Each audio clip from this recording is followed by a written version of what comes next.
Sobat Merdeka, saya Novita Fitri, peserta program pertukaran mahasiswa Merdeka Batch 4 Inbon Universitas Padjat, Kota Makassar. Hari Sabtu, 4 Mei 2024, saya mengikuti kegiatan Modul Nusantara Kebinekaan 4 yang dilaksanakan di Gedung Diklat Pendidikan dan Pelatihan Kota Makassar, Provinsi Sulawesi Selatan.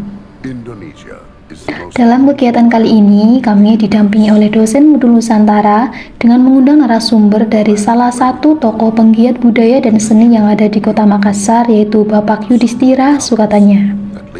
Bapak Yudhistira ini pernah mendapatkan beberapa penghargaan, diantaranya yang pertama sebagai penerima Piagam Penghargaan Penggerak Literasi Sulawesi Selatan tahun 2018, yang kedua sebagai penerima Kabar Makassar Awards 2020 untuk kategori budayawan, yang ketiga sebagai penerima penghargaan sebagai penggerak literasi Sulawesi Selatan kategori penulis sastra tahun 2020, yang keempat sebagai penerima penghargaan pegiat seni budaya Kota Makassar tahun 2022 oleh pemerintah Kota Makassar, dan sekarang beliau menjadi anggota Dewan Kehormatan DKSS Provinsi Sulawesi Selatan periode 2023 sampai 2027.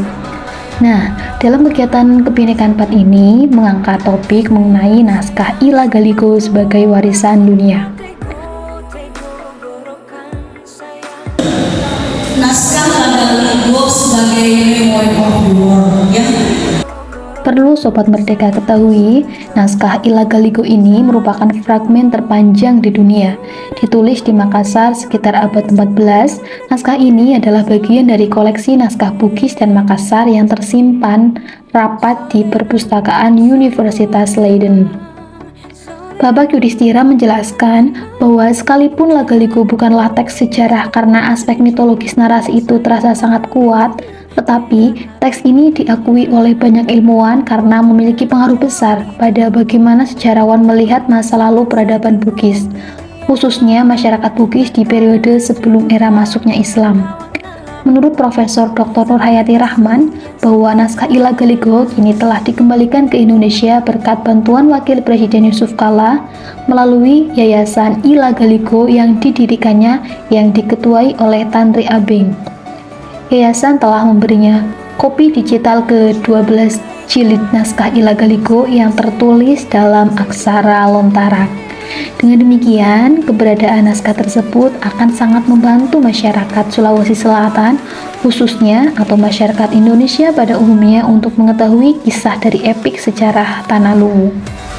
Sebagaimana diketahui, buku La Galigo jilid 1 dan 2 telah diterbitkan pada tahun 1995 dan tahun 2000, yang kemudian disusul penerbitan jilid 3 pada tahun 2017. Nah, pada launching buku jilid 3 ini dilaksanakan di Universitas Hasanuddin Makassar.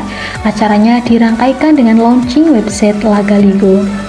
Tak lama lagi, bahkan semoga di bulan Mei tahun 2024 ini, segera terbit buku keempat seri Ila Galigo dengan penerbit Pustaka Obor, bagian dari 12 jilid naskah yang lama tersimpan di Universitas Leiden, Belanda, tepatnya tersimpan di perpustakaan KIT-LV.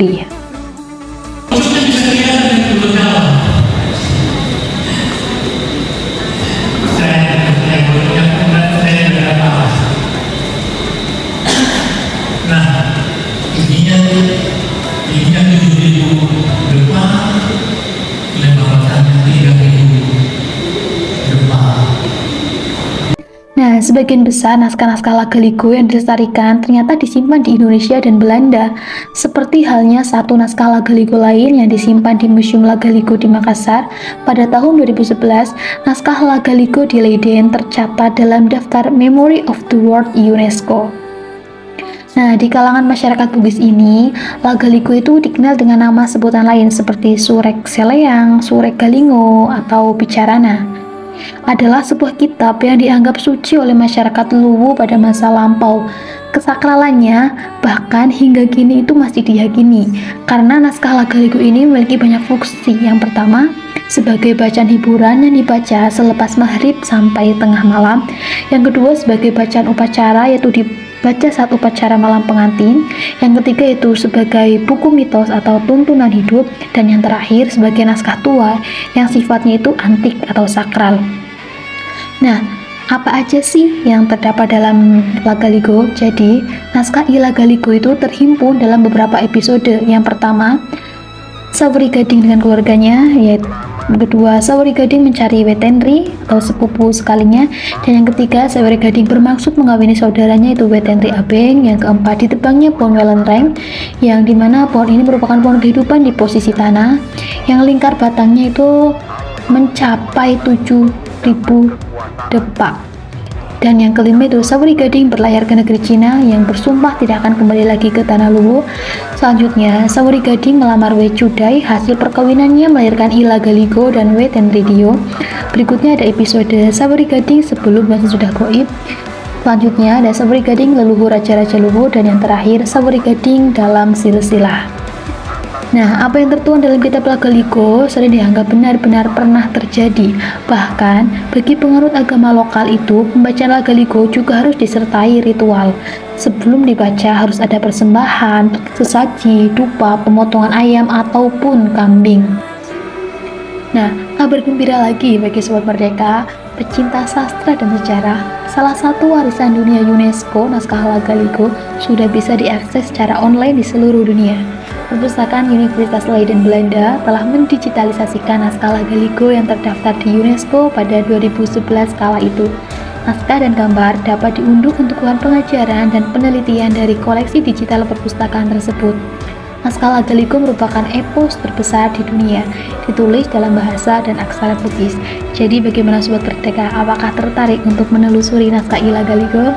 Tinggi pohon itu 7.000 depak. 7.000 depak tingginya itu.